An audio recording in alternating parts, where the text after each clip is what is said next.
What's up, y'all? Welcome back to the rabbit hole. Now, I've seen this several times throughout my lifetime.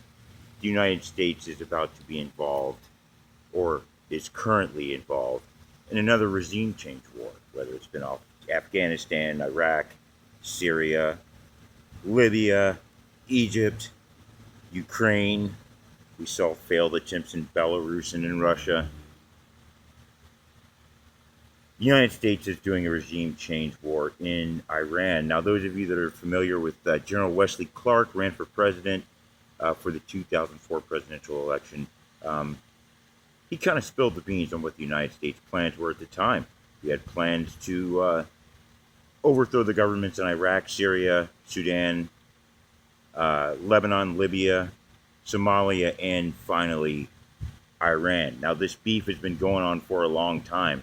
When I was at the very young age of 4 years old, I remember the overthrow of the United States Embassy in Iran. Vaguely remember kidnapping of Israeli Olympians who were held as hostages and brutally executed, from what I understand. This conflict is a long ongoing conflict because long ago, Iran was somewhat of a ally, I guess you would say, of the United States and of Western countries. After the mullahs, as they call them, took over in '79, um, they've been holding these Death to America rallies, and things haven't been so friendly. So, this should be no big surprise that this is happening now. The American deep state, regardless of Republican or Democrat Party, does not like the Iranian regime, nor does the current regime that resides in Israel. Um, and honestly, neither does the regime that resides in the United Kingdom. But they like to stay silent on these things. The reason I say this is happening now is because I'm seeing the familiar signs. They start making ridiculous demands. And when I say ridiculous in that the other side is not going to accept them. Like Assad needs to step down, or Saddam Hussein needs to give up his weapons program. Those things weren't going to happen. Um, However, they always give an out to the other country, and this time Iran was given an out. Trump said himself he can't stop what's going to happen, but Iran's not going to be allowed to have a nuclear program. Either way, the deep state still runs a lot of things in this country, regardless of what the president wants to do. And Donald Trump desperately wanted to avoid a war and make a deal so he could be seen as the great peacemaker and deal maker that he is. However, the Iranians not being willing to make a deal and also really not taking the United States seriously. They've been making several threats for several decades, but the mullahs in Iran have stood, and they've also funded lots of retaliatory action, as they would call it, against the state of Israel. Um, However, the telltale signs have started to happen. As I said, the ridiculous demands telling them they're not allowed to enrich uranium. They're going to say, we're going to do what we want, and that's kind of what the deep state wants them to say. They also make speeches about they're with the people. They're standing up for the people of the country, the great people of Iraq, Libya, Syria, you name it. This time, Iran.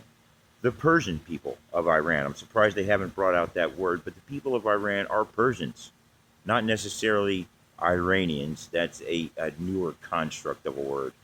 Um, Another thing they will say is they love to use the term clear and present danger, much like the movie that came out back in the 90s. And Bibi Netanyahu used that term against the mullahs in Iran. The Iranian regime represents a clear and present danger to the safety of the citizens of Israel. You hear that clear and present danger term used very often right before uh, one of these regime change attacks happens. Now, how do they happen?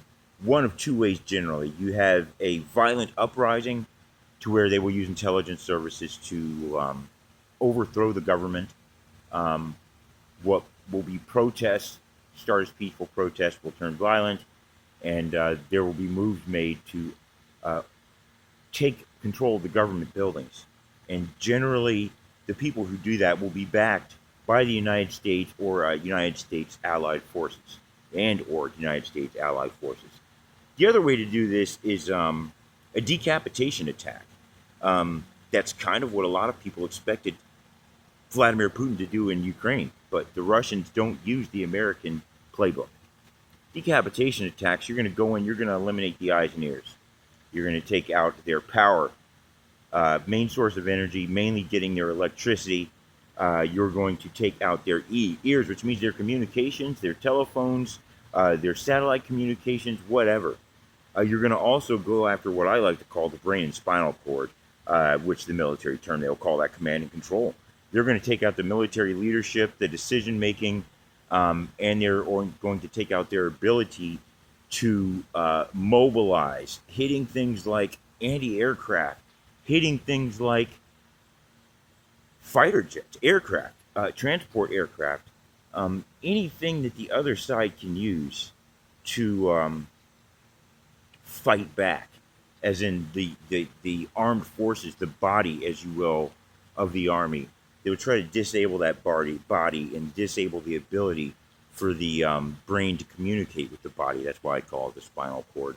We're already starting to see these things happen in Iran. The U.S., while claiming to stay out of it, is letting the Iranians do their thing, it seems, but due to the fact that they've hit nuclear sites, and nuclear sites are dangerous, it seems that the United States will most likely be moving in some sort of special forces. I've heard Delta Force, but who really knows? Some sort of special forces unit to secure those nuclear facilities in Iran. So, ladies and gentlemen, it seems that we are seeing another regime change happen in the world due to the power and might of the United States armed forces and the United States bureaucracy, which is affectionately known as the deep state. Stay tuned. I'll keep you updated if anything else goes down majorly on this. But I'd like to give you the inside word before it really hits about what's going on deep down inside the rabbit hole.